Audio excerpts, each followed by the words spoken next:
Hello, Benjamin. Hello. How are you doing? I'm all right. Yeah, good. I can see you sat in what looks like some sort of shelter. Yeah, like a 1940s bomb shelter. Yeah. Yeah, it's the extension. So we'll say no more about that. Yeah. No spoilers. No. So this is it. It's pre-plaster stage, so it's getting really exciting. Oh yeah. Then you're on your what do they call it? The final fit, is it? Final fix or something. Yeah. Yeah. It's still not. It's not been completely verified by the building inspection. So I could be illegally sitting in it, but that's probably what makes it more exciting. What is that? It looks like a bunker anyway. Good luck to him trying to get you out of it. Yeah, look, there's the roof that I made.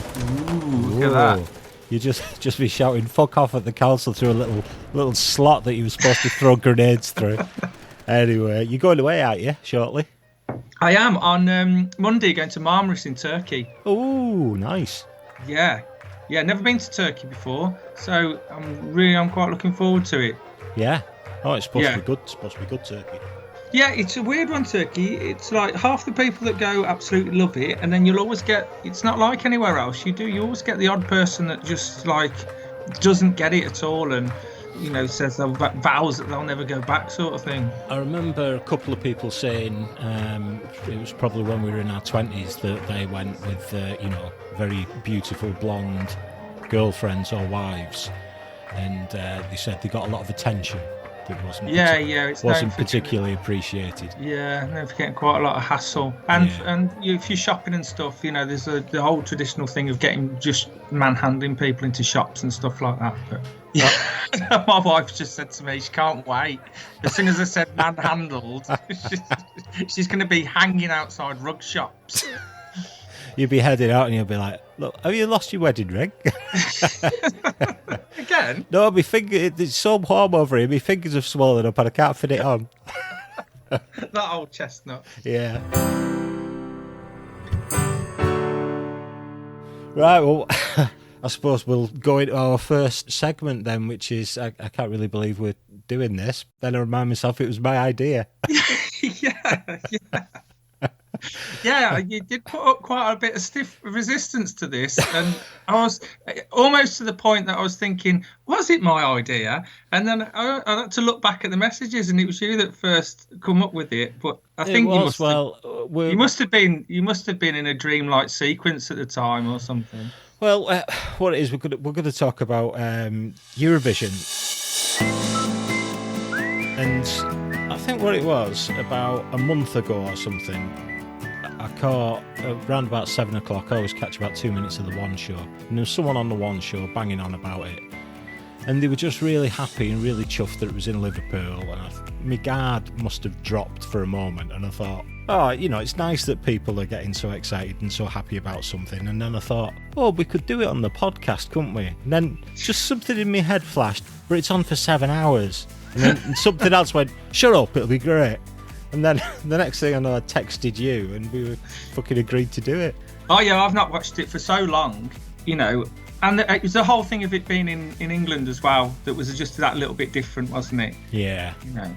And then like you look at who's presenting it, and obviously Terry Wogan used to just take the piss out of it, and he was replaced sort of nice and naturally with Graham. Yeah, Norton's brilliant on it. And, because of all those pre-semi-finals and stuff, perhaps there wasn't quite as many as there used to be in the final. It used to go on for so long, didn't it? But I think it was like 24 acts, and they all only got 3-minute slots as well. So if something was like really, really bad, you knew that it would be gone in a minute and some other mad shit would be on. Well, I did a little bit of reading up about it before this, and it seems that it's always been 3 minutes for the songs. All right. Just to fit that sort of pop criteria. Yeah, apparently started in 1956, based on an Italian music festival from 1951.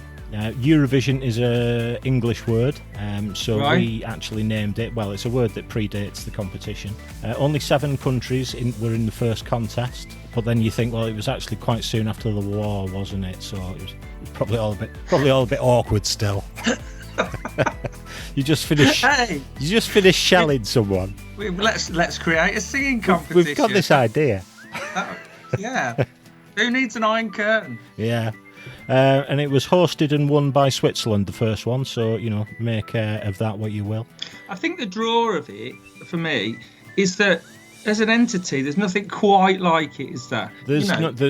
I think the word "quite" there is completely redundant. There's nothing like it anywhere in the world. And if it's like when you're a kid and you mix all your plasticine colours together. They all start out really bright, and by the end, it's just this sort of khaki, dull lump. And was that your mood or your feelings as you watched? Yeah, I got to the end of it, and it was just kind of. I felt like I'd been, eating blue Smarties for 3 hours. Well, as we watched it, we realised that it was. If you've ever been on a TUI all-inclusive family holiday, all right, you sit there and in the evening, and the entertainment comes on, and it's always a real mishmash of some, perhaps a really good singer or a fire eater or a man who juggles his own shoes, like Butlins. But imagine that abroad, and that's there was a lot of acts that came on, and we're like, oh, you'd be happy to see this on your all-inclusive entertainment bit. So, it's still got that aura of. We're so lucky in this country to have the pop culture and the music culture that we have. Yeah. Well, I wasn't left with any kind of impression of what any of the country's music was like, because everyone felt like, whatever your national music was, you were able to do this Eurovision song that didn't quite fit anywhere. Because, even when there are, like these sketchy German bands and places that come out with like a really kind of death metal-y song, it's still a death metal-y Eurovision song. It's not because I like metal and rock and stuff, and if it was a proper metal song, I'd think I could quite get into that. But it's still a Eurovision song, but it's a metal death version of it. It's like joke rock, isn't it? Yeah, it's just fucking weird. Like Australia did like a joke rock song, didn't they? And fucking Australia. Well, as we commented, Australia have got no excuse for being so bad, because they're supposed to be quite a modern, forward-thinking country. So they shouldn't really, they've got no excuse for being so bad. And I think like Croatia's was a joke rock. Oh, and the Germany one was like joke rock as well. Do you remember a band called the Rasmus? They reminded me a bit. Yeah. Oh, in the shadows. Yeah, with lyrics like I crept through not far enough back in the shadows. I crept through your garden and stuff like that. That Australian song, he came out and he was singing, never done anything like this before. I thought, no, you're fucking Australian. What are you doing on Eurovision Song Contest? See, also Israel. What the fuck were they doing there? Israel, I had to check my fucking map. I don't know if the Middle East has a song contest. I don't think so they just get to fucking do what they want? There are rules. It's the same with the football, Mike. I know you've no knowledge of football, but Israel play in the Euro Championships, you see, because probably it's thought that they've got more friendly... Sounds like some bullshit to me. More friendly games. Do Australia play in it as well? So what did you think of the winner, Sweden? Because there's all that talk that next year it's going to be hosted in Sweden because Sweden won it, and was it sort of 50 years since Waterloo and ABBA, and there's this big sort of conspiracy theory that 50 years since Waterloo. As in the song, not the battle. Mr. History over there. Yeah, I wonder why I got an E in history. Well, I thought she was she had a decent voice. She was a very impressive looking woman. I said to you, didn't I? I said she's in great shape, and I thought the idea tickles me that she's kind of massive for 11 months of the year, and then she just gets Eurovision fit for a month, just really hits the gym hard, and all she eats is those IKEA meatballs.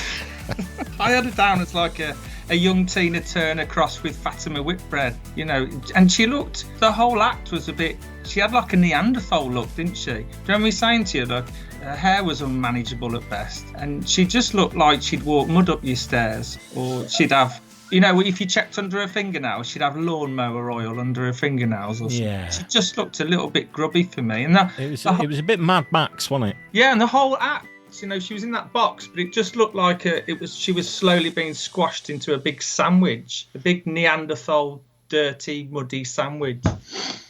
I found it a bit uncomfortable, actually, the Sweden watch. It wasn't my favourite by a long shot. I'm struggling to remember the melody of it, but it dawned on me halfway through. There's a bit in the chorus, and I thought, that fucking sounds like something else, that.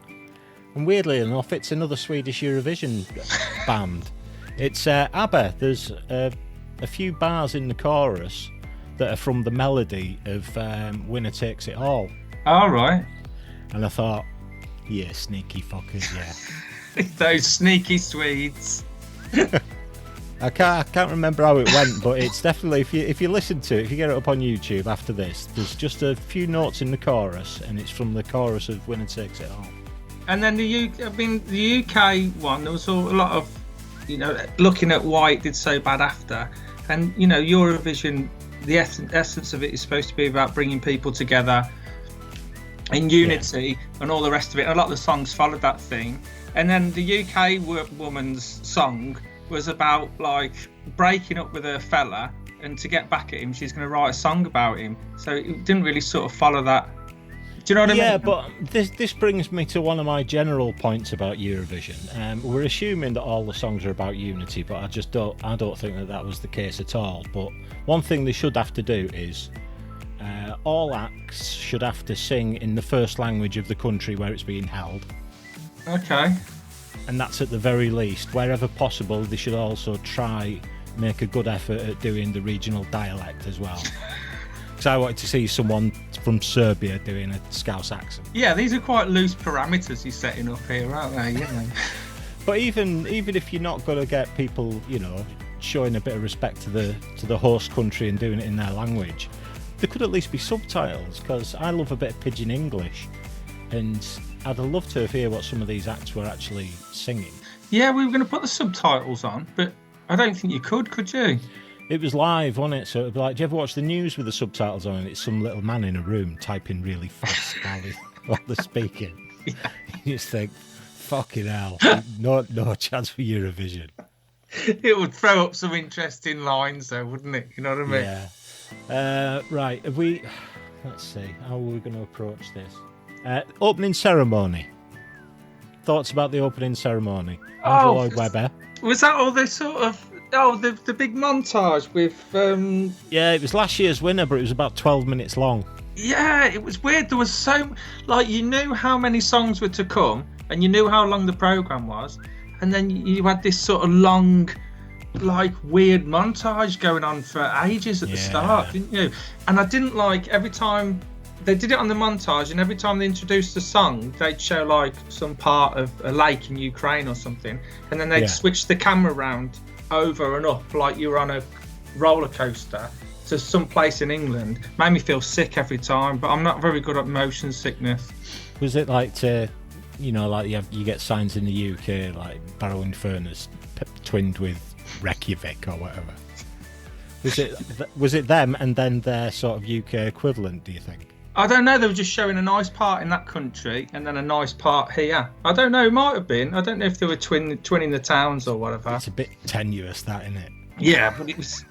Look, there's a park there. Well, where have we got a park? Find a park. It did seem random like that. They choose like a bakery in Poland and then just show you a shoe shop in Wrexham. It just seemed a bit weird. Did you notice at the end of the introduction, the big opening ceremony, they went back to the studio and there was like a giant old lady's head projected onto the back above the dancers? No, I didn't see that. Who was about 30 foot tall. Who was the woman? Graham Norton's mum. Oh, wouldn't that have been nice though? Oh, if only it was. If only it was. Have you seen the film with Will Ferrell in about Eurovision? That's worth a watch. I've seen some of it. We got a bit bored with it and turned it off. I'm trying not to be shitty about this because I said when we started this podcast, we're not just going to fucking shit talk people for hours on end. Was it Pierce Brosnan? Was he the reason you turned it off? I like the bit in the pub where all the fans were getting pissed and screaming at him just to play the one hit when they were trying to do their own. Yeah, there were some good bits in it. It was a neat. Yeah, but yeah, just I find the whole thing of Eurovision a bit repugnant, really. Yeah, perhaps we won't review it next year. Yeah. Have you got anything down? We'll do Crufts instead. Oh, fucking Crufts. Don't get me started on Crufts. Fucking Claire Balding. I've got a dinner tray we have you've seen these trays that have got bean bags on the bottom. You can put on your lap so they don't move around, and they've got handles at the side. I've got Velcro straps around the handles of mine so that when we sit and have our dinner, if we're watching anything that's likely to have Claire Balding or Greg Wallace on it, Karen straps me onto me tray to stop me flailing, because we've got a new sofa and I've thrown me fucking dinner over it about 5 times when Wallace has come on. Inside the factory, this week we're going to see how crumpets are made. Yeah, and then you look... Prime time. You look at the listings and it's on for an hour. Yeah. Fucking hell. These are when these ideas that Alan Partridge had 15 years ago have come to life, haven't they? Oh, yeah. Orienteering with Chris Eubank. Monkey tennis. But cooking in prison was one of them. And then that got made, didn't it? Ramsay did one. When he went to I think there's a statute of limitations, isn't it, where producers think everyone will have forgotten about that by now. I remember listening to Bob Mortimer's podcast, and he said that him and Jim went and pitched an idea to all the major TV production companies, and every single one turned them down. It was an idea each week they would interview somebody from inside a chimney. And they actually went around BBC, Channel 4, ITV. They said no. Yeah, like in a big industrial chimney, a big tall one. Oh, I was thinking like a house chimney of them squeezing it there. Just squeezed in. Sprung on Amazon Prime. Yeah, I can't remember what I watched it on. I think I watched it. Freevee, is it? You're watching it on? Freevee, yeah. Which meant that I had a few adverts in there, but it wasn't too bad. So Sprung is, just to give a loose synopsis, is about a group of criminals that are released from a prison in America early because it's at the time when COVID's hit, and they're released from their sentences a few years early. They all congregate at the gate. There's a big group of them, and they're all told, right, you've been released from prison, COVID's hit, and we need to socially distance people inside prison better, so we need more space. But you've now got to go and find a house where you've got to isolate in. So they were just moving from one prison to another. And one of the characters goes and stays with his mother, and he charges some of the other people at the gate to come and live with his mother for a while as well. And once they're all in this house together, the mother, that's a brilliant character, even though it's American, you feel like you know the mother. You've met the mother before, if you know what I mean. We've all met people like her. Once she's got everyone in this house together and she's cooking for them, she says to them, right, if you want to stay here, we've got to earn money, and we're going to go out and do jobs. We're going to do criminal jobs, and I'm going to make the best use of you lot while you're here. And these people have got nowhere else to go, so they end up, formulating plans to go and rob people and rob. I've just thought it's a little bit Oliver Twist, isn't it? Yeah. It's what's he called, Fagin? Yeah. You've got to work. You've got to earn your money. Keep. Yeah. But it's shot in a way like you said to me. There's definitely similarities between this and My Name Is Earl. And when it's Greg Garcia, the same creator. Oh, and when My Name Is Earl was out, it used to have Did it used to have like a regular slot on TV? Like it was on every day or every other day, like 7, 8 o'clock or something like that? Yeah, it was on Channel 4 at about 6 or 6:30 or something. Yeah, and this has got that same sort of feel. Like, it seems like every episode they're doing a different job. So every episode it's the same characters, but it's like it has an ending to it, doesn't it, as well? With one of the characters wanting to do some good, to put some good back into the world, as well as earning this woman money. And it had that feel like it deserves to be on TV at a certain slot every day. Oh, well, let's stick that on. It's 6:30. Let's stick that on. It reminded me a bit of like an American version of Shameless as well. Like the criminal element, but like brighter colours and more cheery. And it's got like a bit of it's got like a bit of a comic book feel to it. Do you know what I mean? Like they're almost like it's all very bright, isn't it? And very sort of stylized. Yeah. Like I said to you, it's really, really positive all the way through. It doesn't go dark anyway. No. Yeah, I suppose it gives, with Sprung, it gives this look into life in, I don't know, like the Midwest of America. And it seems quite weird and comic booky, but, this is all, people write about what they know, don't they? People don't just come up with totally original shit. So whoever's written this has probably met people like this, and these sort of things have happened, and because some of some of the characters are low on IQ, aren't they? Do you know what I mean? Oh yeah, the stripper's pretty low on IQ. Yeah, and like her boyfriend, even the son's pretty. Yeah, yeah. Has the stoner guy come into it yet?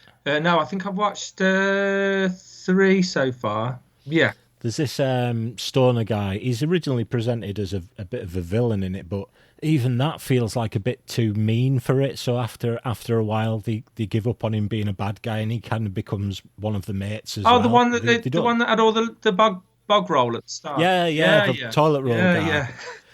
I loved the way they put that in. It was probably the moment throughout the pandemic that united people all over the world, the toilet roll shortages. Yeah. And I bet he thought, we can put this in and they'll get it in England, they'll get it in fucking Russia, they'll get it in China, it'll just make sense everywhere. But yeah, it's good. It's bright. It's funny. It's just an easy watch, isn't it? It's short as well, isn't it? They're only half an hour, so it's... Yeah, I like. Yeah, so that's Sprung, and it's on Amazon Prime or Freevee. It's very good.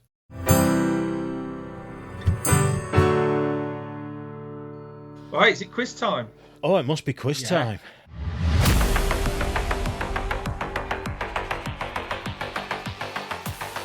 So it is quiz time again. Brilliant. Is there a wheel? No, there's no wheel this week. Have you got your pad and paper with you as requested? Yes. I've got my quiz notes with me on my special clipboard. Is that Snoop? Is that Snoop holding a log? It is. Have you drawn that? Yeah, it's Snoop Dogg holding a Yule log. Yule log. Yeah, I was reading about him the other day. Apparently, he only eats foods that rhyme with him. Oh, does he? Because he did those Just Eat adverts as well, which were pretty good. I thought, you lying bastard. Fucking tacos in the chateau and all that lot. He only eats Yule logs and hot dogs, apparently. Calvin Broadass is his real name. Is that his name? That's ironic, isn't it? He's really skinny. Broadass or Broadus? That's a fantastic piece of art, by the way. I must mention. Oh, thank you. Yeah. So, after the last podcast we did, my cousin messaged me and said that the power of advertising had meant that he'd been out and bought a Ainsley Harriott broccoli and Stilton soup. Oh, did he enjoy it? Yeah, he did. Have you been out and got some? No, I'll never eat soup again. I've never eaten it anyway. I don't know if you could tell by my answers. I think you asked me at one point. Do you know what soup is? Yeah. Right, you need to write down with space in between the following 6 things. Right. NatWest. Yeah. Eon. Yeah. EasyJet. Yeah. British Gas. Yeah. HMRC, self-assessment. Oh, yeah. And Peel Medical Centre. Yeah.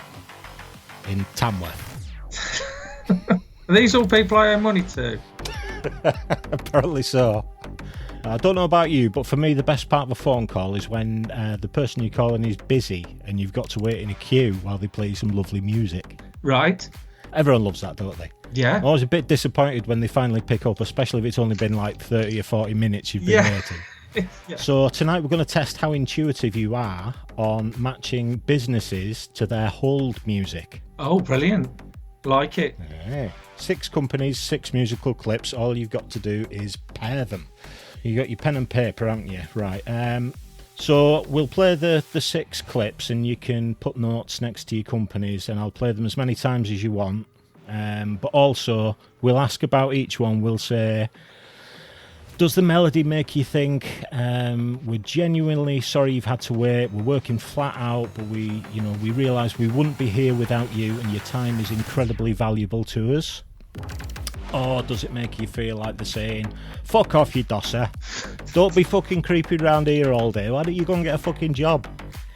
We told you at the start of this call that you probably weren't going to get through, but no, you had to fucking sit around here for 4 hours listening to this shit, stuffing fucking wagon wheels into your fat mouth and wiping your fingers on the dog. I'm getting the feel the second one's not quite as in, is a little bit more aggressive than the first. Yeah, so basically it's going to be, is it please hold or get fucked for each one? It's funny you saying that, Wes. Do you remember that guy that changed his name to Mr. Yorkshire Banker Fascist Bastards because they did him out of some money, so he changed his name by default to that, but then stayed with Yorkshire Bank, and every time he signed a cheque, he was able to write Yorkshire Banker Fascist Bastards. And that is true. That's not an urban myth. That is, I looked it up. It's actually true.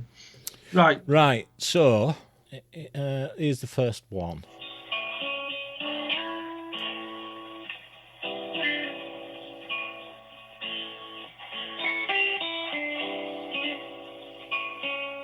Bit of gentle guitar. Yeah, there's some slightly deranged notes in there. Yeah, they're off. It's like Les Dawson's playing it. Yeah.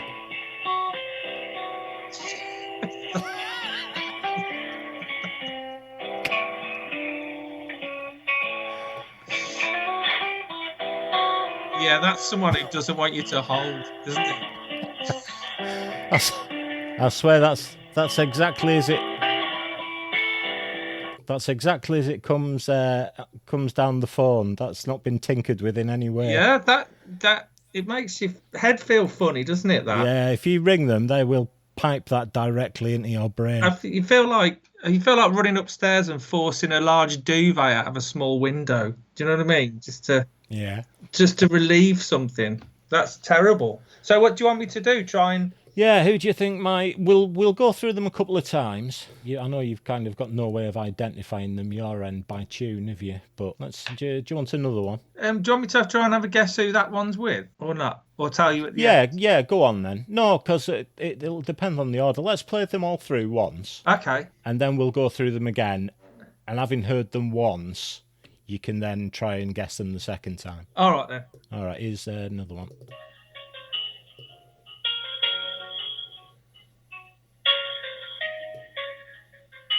Well, that's jazzy. And you again.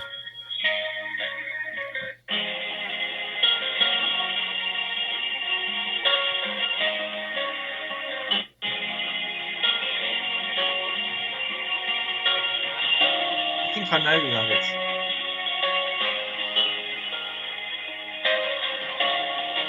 I think that's Eon or EasyJet. Right, let's go for another one then. Oh, yeah. That's the one, isn't it? This is the only one I thought was obvious. HMRC.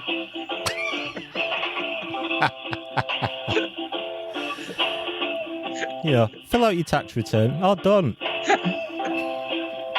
Just be Irie, man. We're not too fussed. We don't... In your own time. We don't concentrate on deadlines, January the 31st. About your health.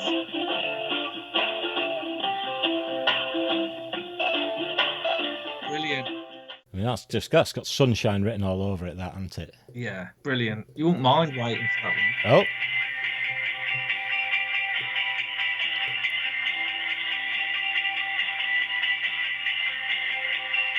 I thought this one sounded like Coldplay, which makes it worse than the rest of them.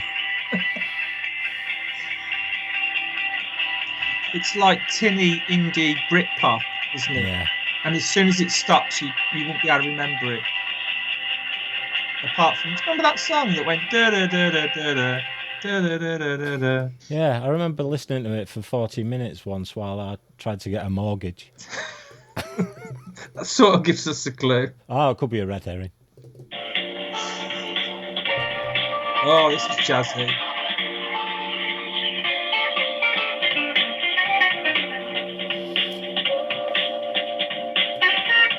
There's quite a few places with this one. The old quick-fingered guitar there. He's got this dang dang diggity dang dang thing going on. Like white lines. And the last one is...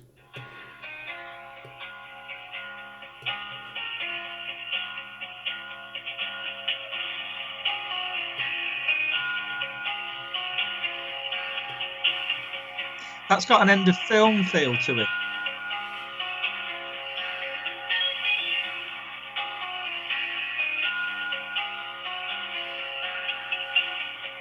a group of people drinking snakebite with a ladies darts team.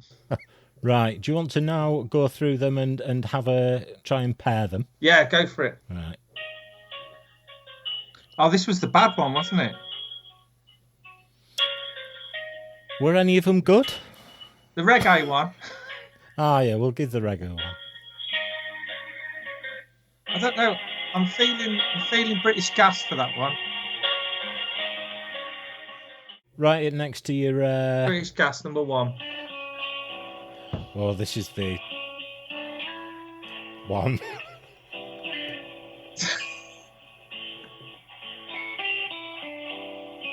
Oh, this was the Jamie Cullen one, wasn't it? Yeah.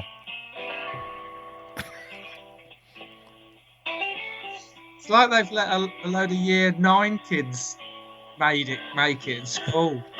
I know. It's basically when me and Karen go on holiday, it's the guy who comes up to us when we're sat outside any taverna in the evenings with a guitar and a tin. Go on, who do you think that is? Oh, that, I reckon, is Eon. Eon are bastards. Okay, So interesting. they set up a payment plan for my mate, and he said, "Well, when does it finish?" And they said 2035, and she started laughing. And he said, "Well," he says, "I probably won't be around then." Okay, I say, And she said, "Well, joke's on you, I'll be dead by well, then." at least we'll get £5 a week off you until that day happens." So, yeah, I'm thinking like big mechanical levers gliding through honey. This one, beautiful.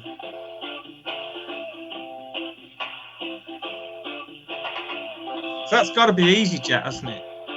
100%. Write it down. Yeah. Right, number 4.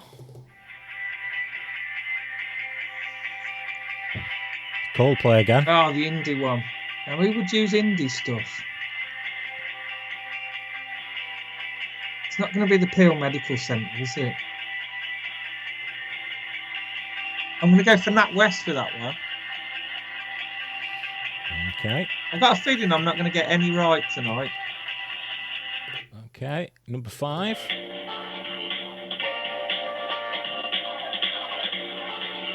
Yeah, I think that's HMRC. But there's a few that use that one because it's quite a sweet little number. Yeah, it's just got that.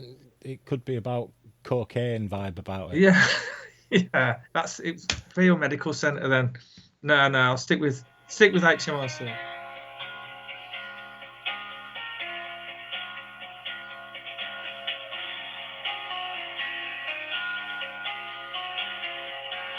That sounds like the outro to the Wonder Years or something like that.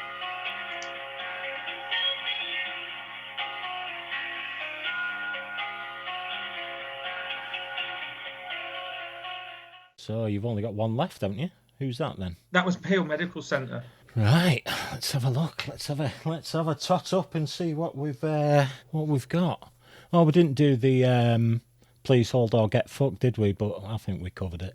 Right, so what did you have for number 1? British Gas. Number 1 was Nat West. Oh. What did you have for number 2? Eon. Number 2 was Eon. Yes. Ah. Look at that. Chuffed with that.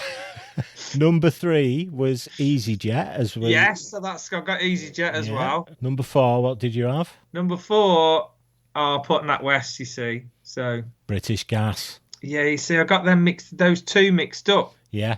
The big corporate humdingers. Number 5 HMRC is indeed HMRC, which knew means it. that number 6 is your very local Peel Medical Centre in Tamworth. I think I got 4 out of 6 there. I think you did. It's not bad going, that, is it? Yeah, that's good. Do I get a prize then? Because I'm used to my prizes now. You haven't got last time's prize on. You showed me a photograph what Ainsley had sent you. I told you I was a bit disappointed, didn't I? He said you were going to be getting a top tier prize.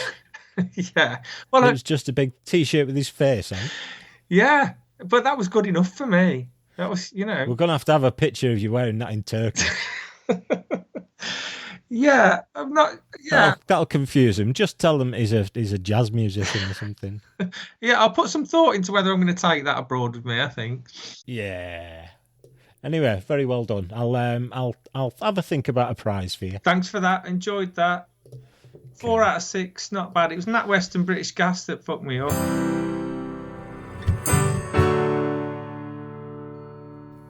Next we're going to talk about The Great, which I've just got you into recently, haven't I? Yes. Yeah, The Great, which is about Catherine the Great. You're the history guy. I don't know anything about history, so I read up a little bit about it. You see, the thing with The Great is it's presented as an occasionally true story. So the main characters, I think, are there as they were in history. And some of the big plot devices, I think, are probably there. But a lot of the other stuff is it's made up for comedy effect in it, probably, I would imagine. Yeah, I like my history, but I don't know anything about that period. I was going to have to look it up, I think. Yeah. So it's 18th century. Catherine the Great was born in Prussia, which is now Poland. It was a political marriage, wasn't it? They shipped her off, very young girl, to Russia to marry Peter III, and she's got a lot of big ideas, hasn't she? She wants to kind of revolutionise Russia and bring art and science and more complicated politics and stuff like that. And Peter, the husband, is just resisting quite heavily, isn't he?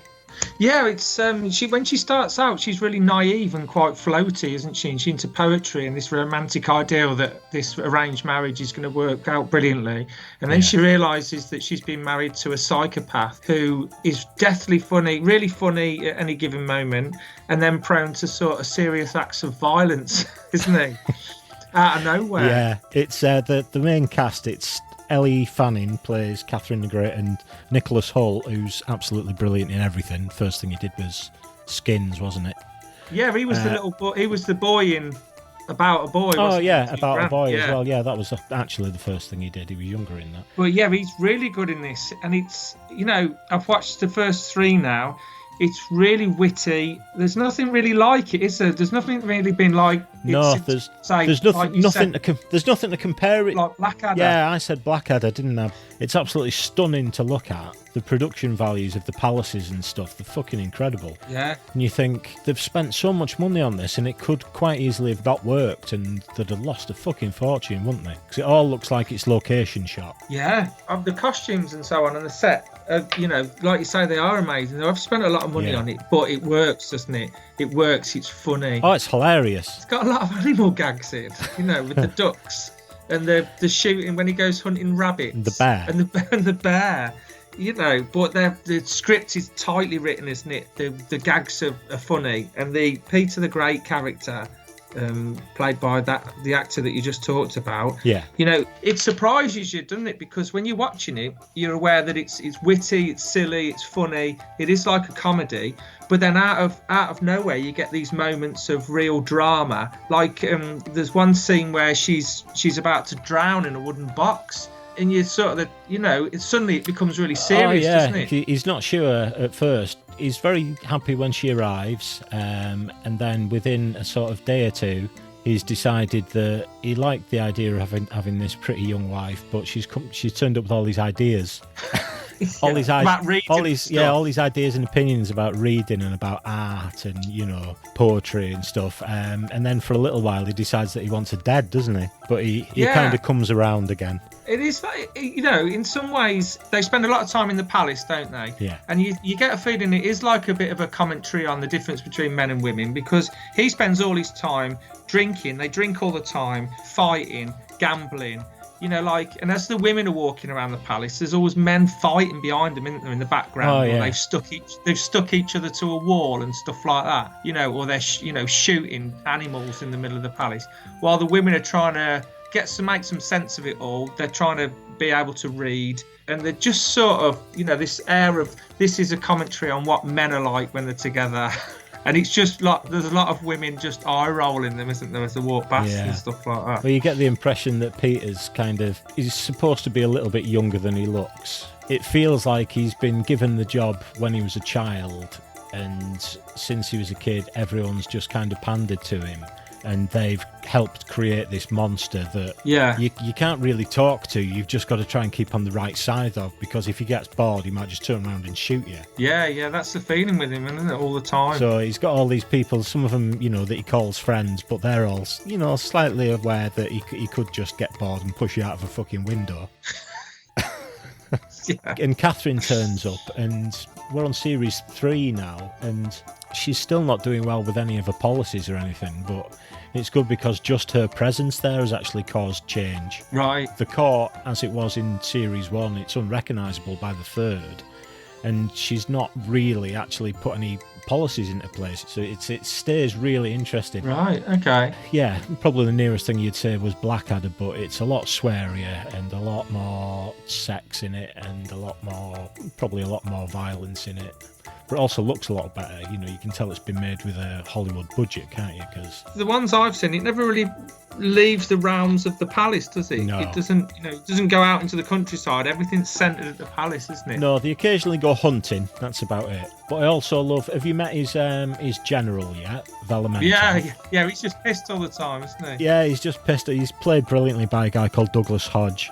So worth mentioning. He's brilliant all the way through. Because he's more or less raised Peter, so Peter takes the piss out of him for being a pisshead all the time and being overweight and being a mess. But he has, at times, they have this kind of father-son relationship, and that's another thing. Like when you were saying earlier, you get these surprise bits of drama. You also get these really nice little touching bits occasionally that you weren't expecting as well. Yeah, it's so well written. Yeah, it's outstanding. I'm glad you're enjoying it anyway. Yeah, I liked it. It's like, I don't know, I know you shouldn't, but you get a feel for something as soon as you start watching it, don't you? Yeah. Rightly or wrongly.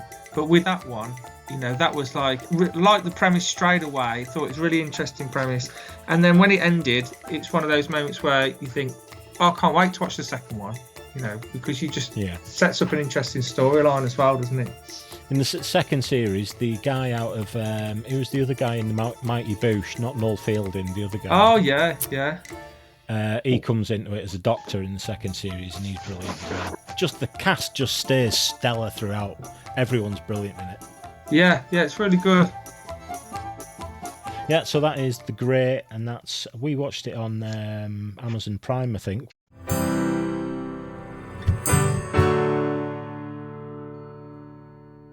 Right, what's the last show we're gonna? Well, it's a film, isn't it? Oh, the last one is. It's called The Volcano. It's a documentary on Netflix. It's called Rescue from Whakaari, and it's about a volcano that's just situated off the coast of New Zealand that tourist tours were running visits to, where you could go on a helicopter or a boat, dock there, and actually walk up to an active volcano, a big sort of acid lake, plummets of rising steam coming out of it.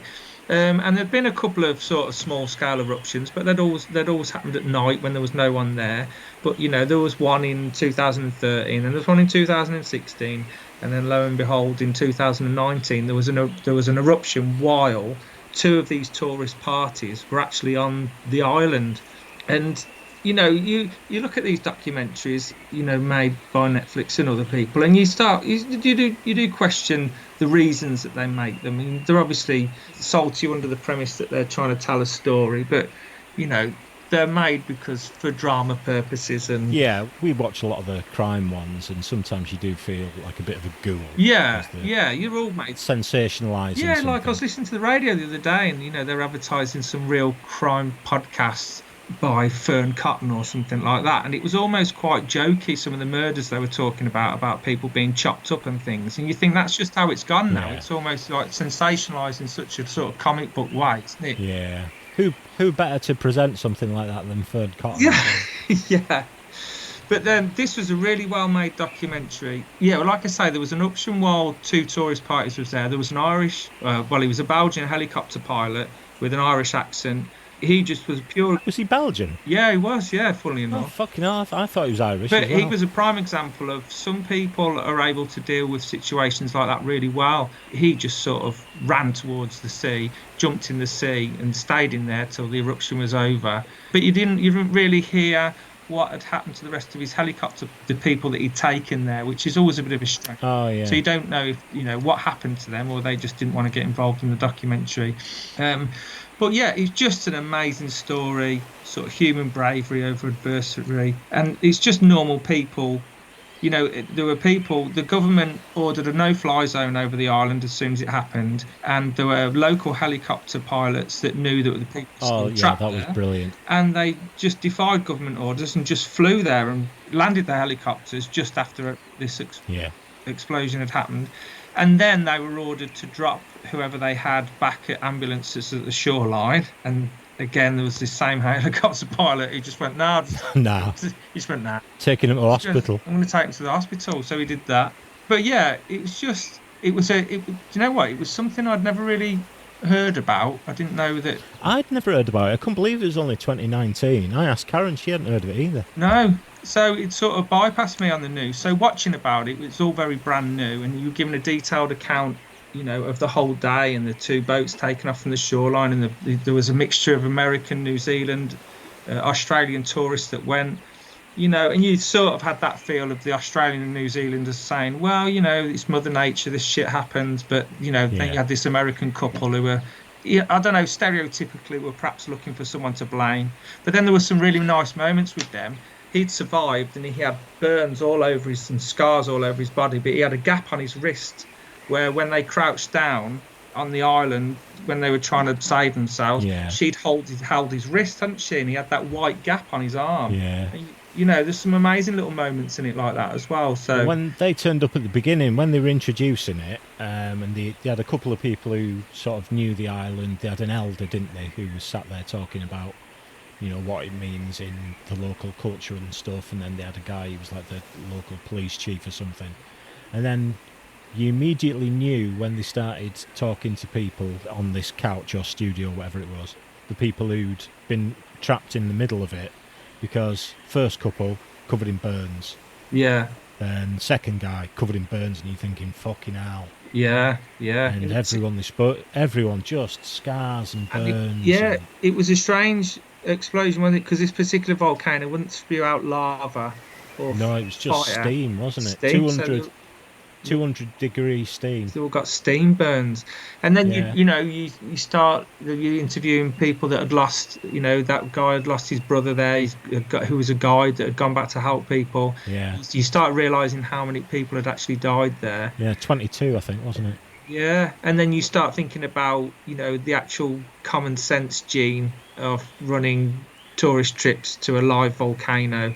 And should they really been doing it in the first place? And they had 3 stages, didn't they? They had 1, it was completely dormant, 2, active to some degree, and 3 was currently erupting, I think, and it was at level 2. And the American couple seemed to indicate that they hadn't been told, didn't they? Yeah. That it was level 2. And he said that near the end, and I thought, I'm not going to look it up, but I bet, he's trying to sue them or sue somebody for but it. It was strange though, listening to him, wasn't it? Because he was saying, if I knew it was going to be that dangerous, I wouldn't have gone. But then you're going on a tourist trip to an active volcano. So there's, and the first thing, as soon as you've stepped off the boat, they'll give you a hard hat and a gas mask. Yeah, that sort of indicates that there might be something. They've not given you a pair of flip-flops. Yeah, and they're walking past these boiling pots of sort of glooping mud, aren't they? And and these phosphorus towers and things like that. Yeah, but it's So and because it was obviously shot in, it's like an island just off New Zealand, and it looks like Jurassic Park Island, doesn't it?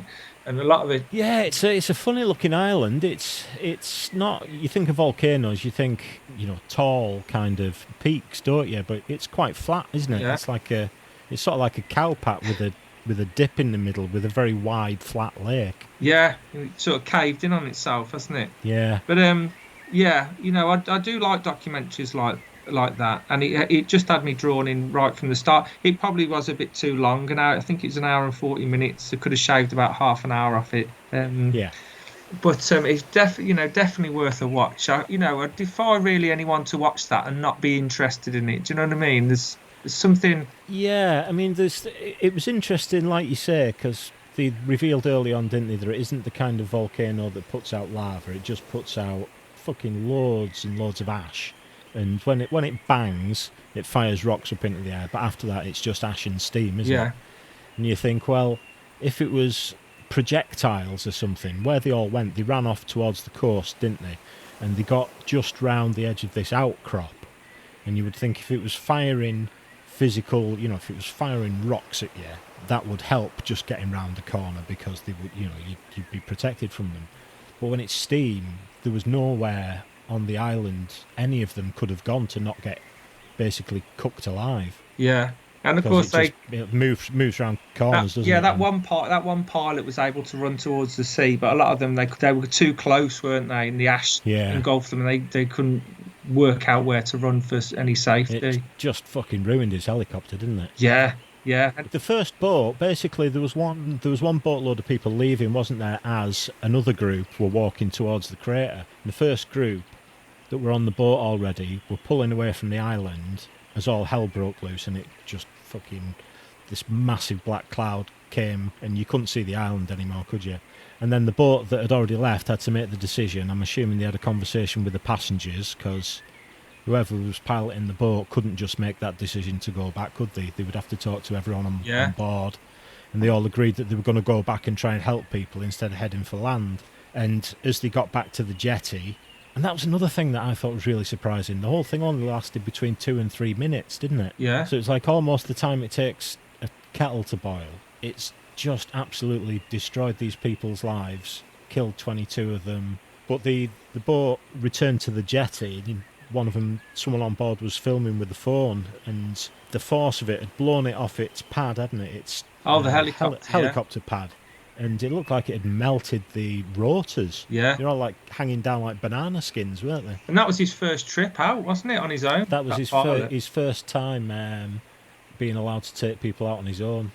The married couple, they were there on honeymoon, weren't they? Yeah, they were on a worldwide cruise sort of thing, weren't they? And they took the opportunity to go and visit it while it was docking in New Zealand. Yeah, the first boat that had left, I did think I'd have done the same thing. As soon as it blew up the island and the massive cloud of smoke and ash started to come towards the boat, one of the people started covering all the food up and closing all the food boxes. Protect the snacks. That'd have been me down in the hold with a load of fucking vol-au-vents and save the what's-its, twiglets. Shouldn't laugh really, but yeah, it's very good. It's a story of human resilience, I suppose, isn't it? And that's Volcano on Netflix. Right. Well, I suppose we've only got one bit left to do. And it's the bit everyone's probably been waiting for. It's Ben's extension.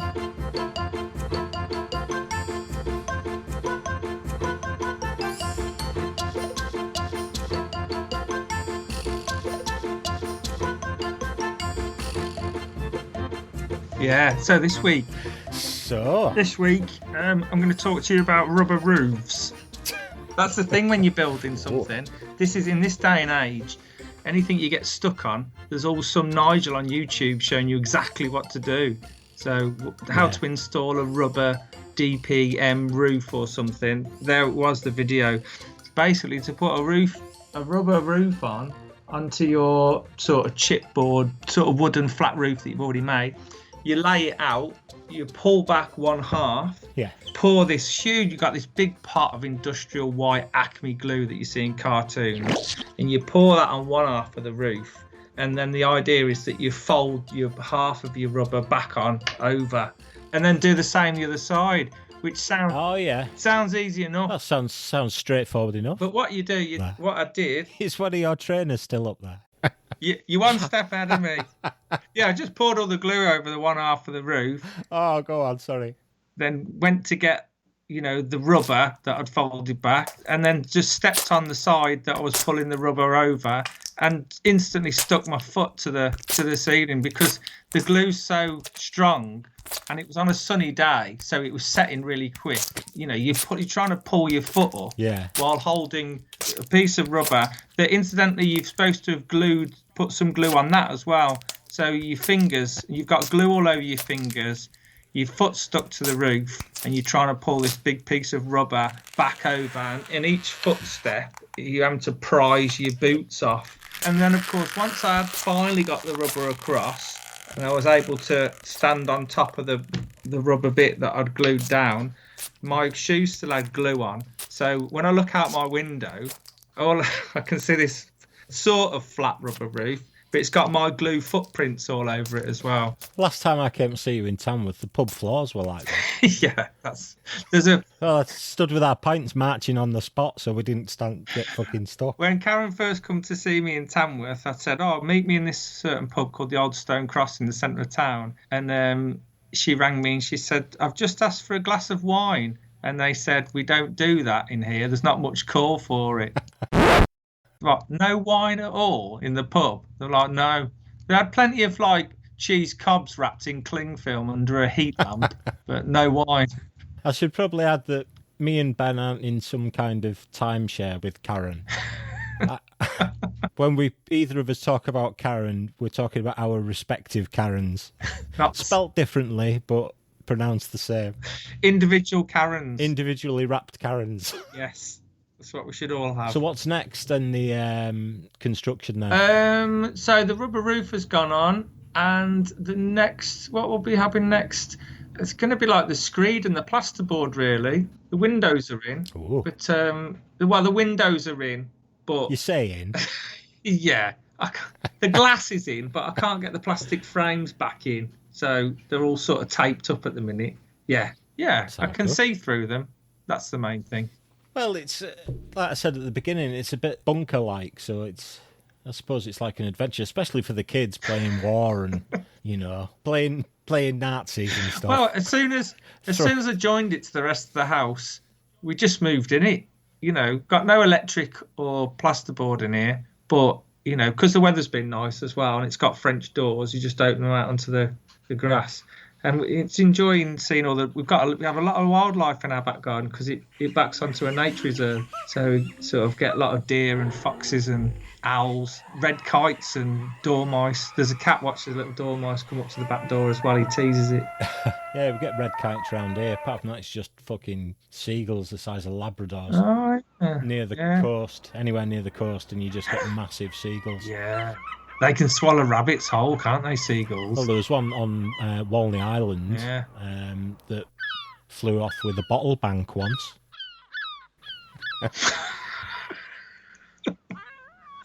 Was he mad at a big recycler, was he? I don't know. He just flew out and dropped it in the Irish Sea, but yeah, you get big up there.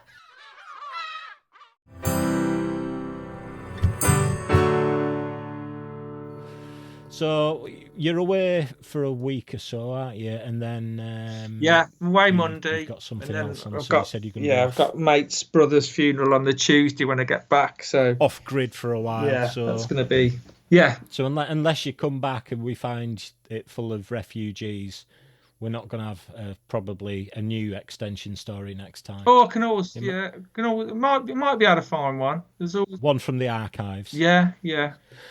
Right, well, I think we're done for another episode. Yeah, brilliant. Let us know how you get on with the editing and stuff. All right, mate. Well, have a good holiday, and I'll speak to you next time. All right, sound. Nice one, Mike.